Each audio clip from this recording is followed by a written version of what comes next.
यदुकुल व दैत्यवंश का कैसे हुआ मेल। प्रिय दोस्तों नमस्कार। बाणासुर की कन्या जिसका नाम उषा था, उसने एक दिन स्वप्न में एक तरुण पुरुष को देखा। उसको स्वप्न में ही उस पुरुष से प्रेम हो गया। सुबह उठकर उषा ने अपनी सखी चित्रलेखा को स्वप्न में मिले पुरुष के विषय में बताया। चित्रलेखा ने संपूर्ण देवताओं और श्रेष्ठ मनुष्यों के चित्र वस्त्र पर अंकित करके उषा को दिखलाए। उसने उषा को श्री कृष्ण, बलभद्र, प्रद्युम्न और अनिरुद्ध के चित्र भी प्रस्तुत किए।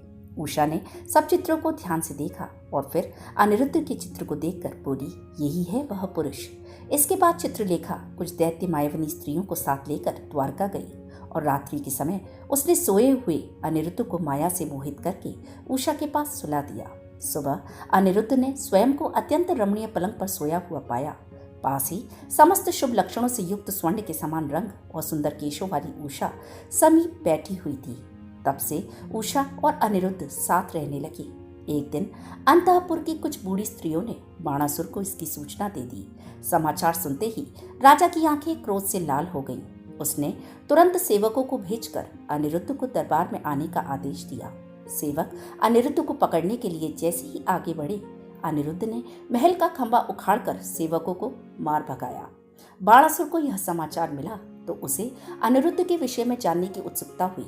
उसी समय देवऋषि नारद ने वहां पहुंचकर बाणासुर को बताया कि अनिरुद्ध श्री कृष्ण का पौत्र है। यह सुनकर वह अनिरुद्ध को पकड़ने के लिए चल पड़ा और सर्पास्त्र चलाकर उसने अनिरुद्ध को बांधकर अपने महल में कैद कर लिया। देवऋषि नारद ने अनिरुद्ध के कैद होने की बात द्वारका में जा बताई तो श्री कृष्ण, बलराम, प्रद्युम्न आदि सेना लेकर बाणासुर को मारने के लिए पहुंच गए।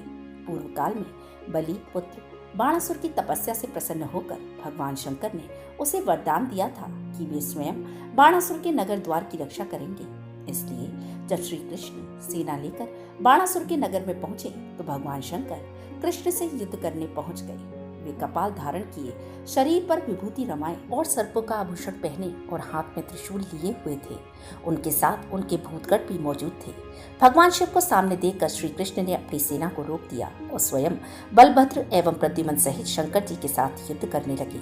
दोनों में घोर युद्ध हुआ। पिनाक और शांग धनुष से छूटे बाण प्रलय अग्नि के समान भयंकर जान पड़ते थे। बलराम गणेश के साथ और प्रद्युम्न कार्तिकेय के साथ युद्ध करने लगे। दोनों पक्षों के योद्धा पराक्रमी और बलवान थे, परंतु बलराम के हल और मूसल के सामने शिव के गण ज्यादा देर टिक नहीं पाए।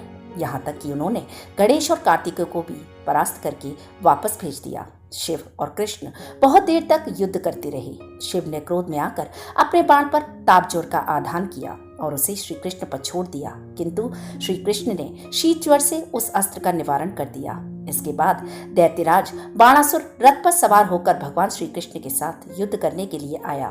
भगवान ने अपने चक्र से उसकी भुजाएं काट डाली। यह देखकर भगवान शंकर बोले, प्रभु, बाणासुर राजा बलि का पुत्र है। मैंने इसे अमरत्व का वरदान दिया है। यदुश्रेष्ठ, आप मेरे वरदान की रक्षा करें और बाणासुर के अपराधों को क्षमा कर दें। शिव का आग्रह सुनकर भगवान श्री कृष्ण ने बाणासुर को छोड़ दिया। इसके बाद भगवान शंकर वृषभ पर सवार हो कैलाश पर चले गए। फिर बाणासुर ने महाबली बलराम और श्री कृष्ण को नमस्कार किया और अनिरुद्ध को मुक्त कर दिया। तत्पश्चात बाणासुर ने दिव्य वस्त्राभूषणों से पूजा करके कृष्ण पौत्र अनिरुद्ध का अपनी कन्या उषा के साथ विवाह करा दिया। अनिरुद्ध का विधि पूर्वक विवाह हो जाने के पश्चात बाणासुर ने प्रद्युम्न सहित बलराम और श्री कृष्ण का पूजन किया। फिर भगवान कृष्ण उषा और अनिरुद्ध को दिव्य रथ पर बिठाकर द्वारका की ओर चल पड़े। वहां कृष्ण पौत्र अनिरुद्ध बाणासुर की पुत्री और अपनी पत्नी उषा के साथ सुखपूर्वक निवास करने लगे।